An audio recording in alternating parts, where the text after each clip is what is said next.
اللہ رب العزت نے بڑا مقام دیا، اس لیے تو پیارے پیغمبر جناب محمد رسول اللہ نے فرمایا کہ میری امت کے لوگوں یاد رکھنا، لا تمس النار مسلما،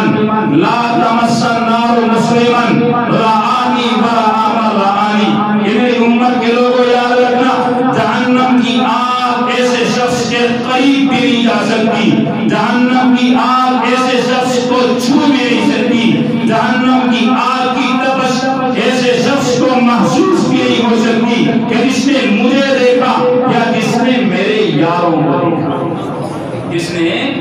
مجھے دیکھا۔ صحابہ کی عظمت کتنی، مقام حضور نے صحابہ کا کتنا بیان کر دیا کہ جہنم کی آگ ایسے شخص کے قریب نہیں جا سکتی جس نے محمد رسول اللہ کو دیکھا،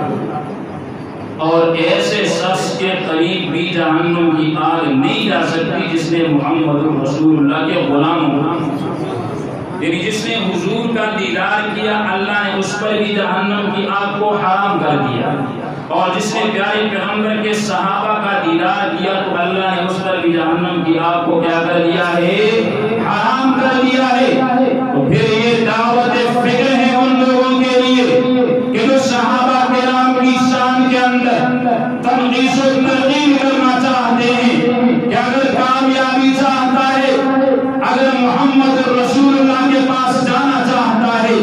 اگر اللہ کا محبوب ترین بندہ بننا چاہتا ہے تو پہلے تجھے صحابہ کرام کے در پہ آنا پڑے گا، صحابہ کرام کا ادب اور احترام کرنا پڑے گا، صحابہ کرام کے نقش قدم پر چلنا پڑے گا، اس لیے کہ وہ مستانے محمد کے، میں مستانہ صحابہ کا، وہ دیوانے محمد کے، میں دیوانہ صحابہ کا، وہ پروانے محمد کے، میں پروانہ صحابہ کا، میرے ذوق سے نام صحابہ کا، میرے ذوق سے نام صحابہ کا، کر چرچا عام صحابہ کا، کر طلب ہے تجھ کو جنت کی تو اللہ تھام صحابہ کا۔ اللہ رب العزت سے دعا ہے کہ اللہ ہمیں صحابہ کرام کے نقش قدم پر چلنے کی توفیق عطا فرمائے۔ وآخر دعوانا الحمدللہ رب العالمین۔